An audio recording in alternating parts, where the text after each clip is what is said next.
Good afternoon. Today is the 1st of September and we're still at the 2019 Concorde Classics Car Show at the Concorde Hotel in Eastleigh in Hampshire. This is the second part of the Slightly Shambolic Shuffle that we're doing today. As always with these videos, I do apologise for any incorrect information that might be said, any announcements that have just interrupted my video, and also any excess wind noise. That's just the way that these things go. But we will have a look around and we'll see what else we can find that we haven't already seen. Please do watch part 1 first if you can. There'll be a link in the description below. So we might as well start off with this insane Chitty Bang Bang replica that has literally just been made. It's a 2019 tribute to Chitty Bang Bang. I don't know if the things actually, the accessories work in the car, but you can see it. The original cars were built for the film in 1967 by Alan Mann Racing. There is one of these also at the Billy Motor Museum. It's not too far away from here actually. Let's take a look at this 1979 Lamborghini Urraco. The car wears 1981 plates, so I imagine it sat around for a while before it's registered. Nevertheless, these are very rare and it's nice to see it here. Interesting kind of Morris Marina style door handles, although they're not exactly the same as the Marina. Rear visibility must be interesting. Then we've got a locally produced car. We've got three Gordon Keeble GK1s. This is the 64, this is the 65, and this one is 66. Very appropriately, this has got local plates on it. These were actually made half a mile from where we are now, at what was called Eastleigh Airport, but is now Southampton International Airport. They were not very popular at the time. Big American V8s in there. The Gordon Keeble logo was the tortoise, and yes, they were interesting cars. I can't remember if these are made of glass fibre or not. Certainly feels like glass fibre to me. I think it was a Chevrolet engine in these. I might be wrong, but yes, it's lovely to see so many of these here. I saw one of these actually at the Hillier Arboretum back in May with the Test Valley motor enthusiasts, although I don't think any of these are the car that I saw. I could be wrong. Next we have a very, very nice, very late Triumph Stag. This would be a Mark II. Lovely wire wheels, and oh gosh, it's dark green with the beige interior. This isn't a leather interior, it's a vinyl interior, but nevertheless it's very, very, very nice. I do like this. Yes, it's a very late one because they finished production in 77 and that's on an R plate. We've got this beautiful, original, sort of unmolested 1977 Ford Fiesta. So many of these Mark 1s are just completely rotten, or they've been sort of modified, but this one is really, really original. It's probably an L, something like that. Yes, Fiesta 1.1L. Wonderful. And is that original dealer sticker on there? It's so bright I can't actually see. Yes, it is. Wow, and the original dealer plate. That's fantastic. As is this 1990 Ford Escort XR3i Cabriolet, which has Essex plates on it. Now don't get too excited, this isn't a Ford fleet car, because those are the original dealer plates. And we've got just this lovely interior. The the door armrests are getting a little bit worn, but other than that, it's looking quite nice in here actually. And we've got another Fiesta XR2, the one we saw earlier. This is a slightly longer car. It's a B87. Someone's opened the sunroof very kindly for me, so I might be able to just take a look through there.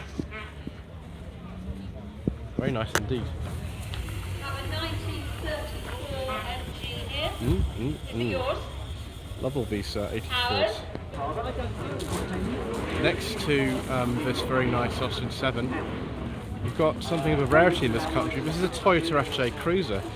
They never actually sold these in Britain. It's been used as a coffee stand, but it's actually worthy of discussion in its own right. This is a late 2009 model. They made them until about 2014. They're not in production anymore actually. This is a 4-litre V6 engine in it, and they're 4-seaters. They're very much in demand in America and Japan, but yeah, never sold over here.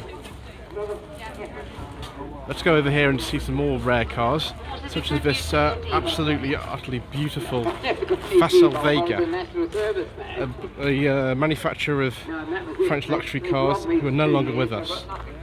Very, very pretty coupe. It always reminded me a bit of an Alvis personally. But we've got a, is that a Herald or a Vitesse? I actually can't see. It's a Herald 1360. Again, the bonnet open, showing all this crazy amounts of access that it uses to work on. In front of the MG Always two thought this Lanciers. Triumph Herald interiors were quite nice. What's also nice is this Singer Vogue. I don't know if there's a Lancia owner around to talk about it. This would be a sort of Are you a Lancia owner? Right, can I ask you to tell us all about the 64 car? Singer Vogue. It's got a local plate as well. A CG is Southampton, so once again it would be a local car to here. Lovely sparkly metallic colour. Good. Period correct wheel trims as well. Does she have a name? Basically only a fancy version of a Hillman Minx, but it's very nice nevertheless. This is this Triumph TR6. This will be about 1970 or thereabouts. 71. Again, lovely colour. We have a Lotus Cortina Mark II here. Sort of similar interior to that Herald we just saw, but slightly different. Can I ask you to tell us all about it? Another I've had it for 7 years. standard Triumph car here. This is 1961 standard Vanguard luxury 6 Vignale. Oh my goodness gracious me. Nothing standard, not a Lotus Oh, Cortina. very nice. I think this is the same engine they stuck in the Triumph 2000. I might be wrong about that, the earlier ones. There's a 2000 over there, so we're going to have a look at it in a second. But this colour is beautiful. Beautiful, beautiful colour. A beautiful car. And next to it, Another standard here. a nice Capri. Would you like to tell us about that? Standard Coventry, yeah. Salmon Sunshine Coupe. Definitely the right car to bring today. And 36, this is 34 standard 10. It's amazing how kind of narrow these older cars are. Oh yes, now this is something really at my street. It's not just it's 2 Triumph Dolomite Sprints. 2 of them. I'm a very, very, very blessed man today. Very, very blessed indeed. I can even poke my, oh yes I can. Just poke that through there and take a look at that lovely period interior. And right next to it, from that first year of production, yes, it's 73, they came out in 72. So you can see there's a slightly different badge on the later car, which is about 78 to this one. This is professional spec one though, as driven by Lewis Collins in the first series of professionals. Correct wheels, correct colour, correct roof. Absolutely and utterly beautiful.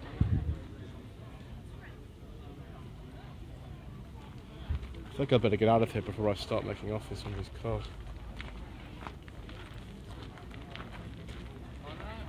Another beautiful Triumph.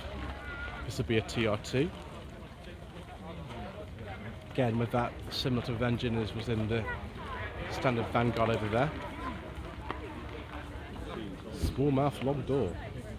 As I go around, I'm aware of a number of cars And then that have teddy This is a Triumph 2000. This is a Obviously goes 1965.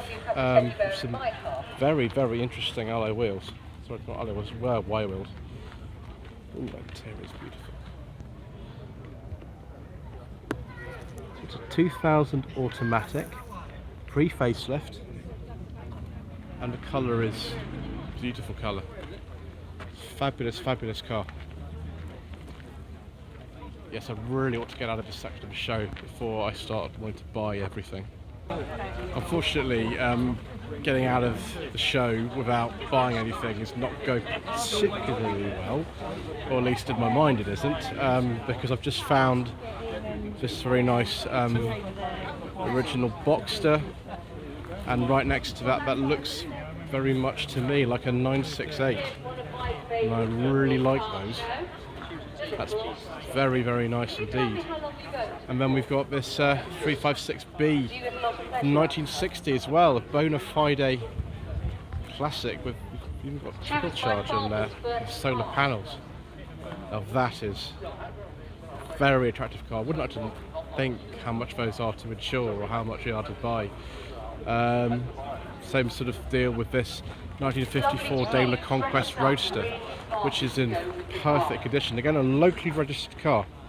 These ones were named the Conquest because when the saloon version of these came out, the price was £1066.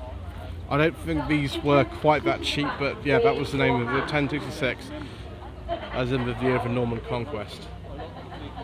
Such a lovely car in old English white with the red interior. And we have a 944 Porsche over here. This is 944 Lux, it's an 86. It's not a turbo. I think normally the turbo is actually said on the side of them, so it's a pretty safe bet that it isn't. Tele-die wheels in black. It's a stockbroker's specification car, I think, although normally those would be guards red. Very nice anyway. So we've got another Daimler Dart SP250, B64 this particular one,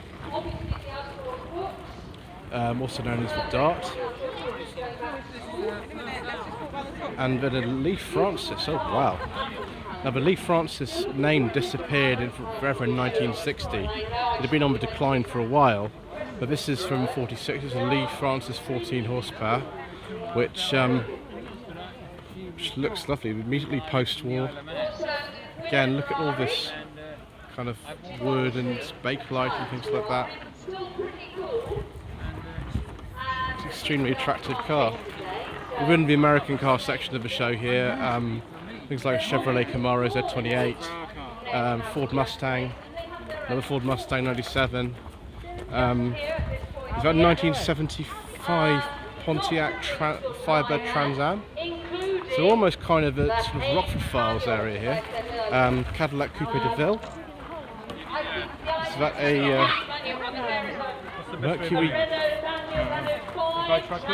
Mercury Monterey Custom 62. And then nice old Chevrolet Bel Air. And an old Chevy pickup too. Not my kind of taste for this sort of thing, but I'm sure some of you will like it anyway. So we're in another section of the show now, which is mainly supercars, like an awful lot of AC Cobras. For some reason this is sort of stuck in the back. It's not in Seabrook's car, but it might as well have been, sort of, you know, the fact that he would consider his 2CV to be a supercar. I don't know if these are probably replicas. Yeah, it's far too late for a real Cobra, as is this one. They're all Cobra replicas. Fearsome cars. So we've now, is that a Porsche Cayman GT4? Interesting colour.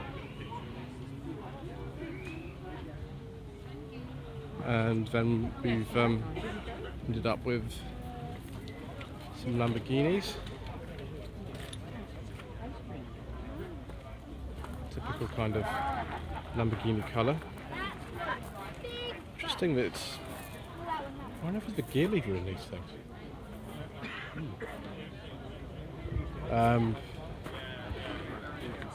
It's Ferrari 360, I think. Get confused with that, but it's the 360 Spider. An F430. And a 911. Bit more kind of me is this Jaguar XJ SV12. It's a 1992. And it is beautiful. Apparently it's entirely standard. Very nice. Beige leather interior too. I should have known I was coming. Oh yes. Oh no, that's more like it. I think I spotted a 1963 Aston Martin DB5. Oh no, oh gosh, it's not.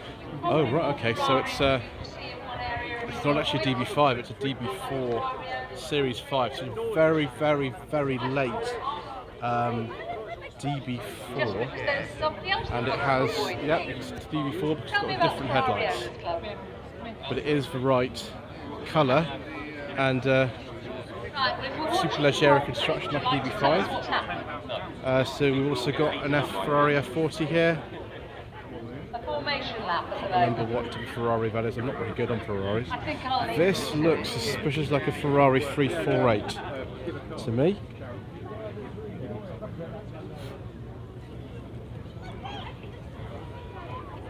Yes, it's a 348 TR from 1991. Sort of car that Jeremy Clarkson used to own right back in the day when he started off as a journalist. Interesting. Now we've got a couple of Ferrari 308s. This is a GTSI. This is a GTB Quattro Valve.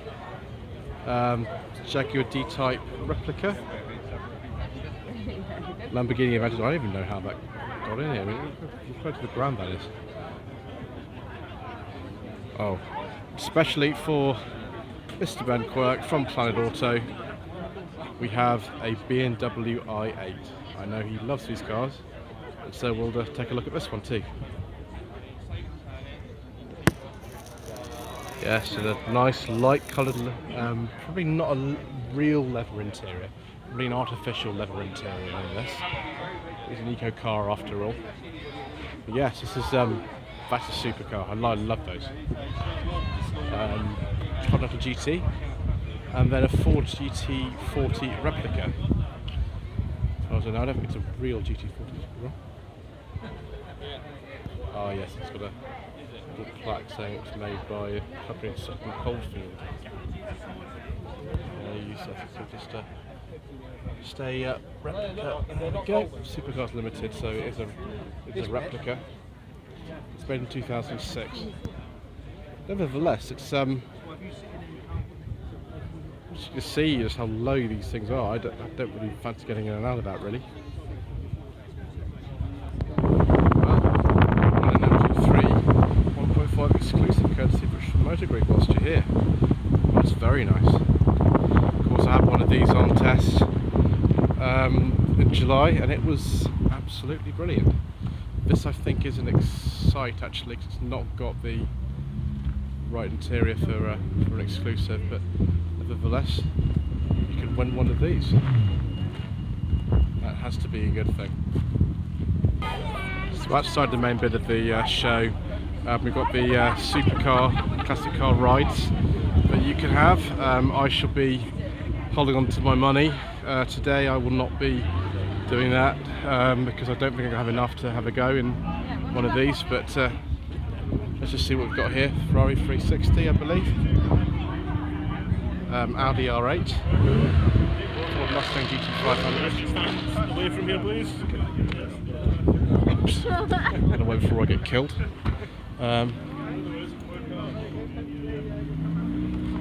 Nissan GT-R.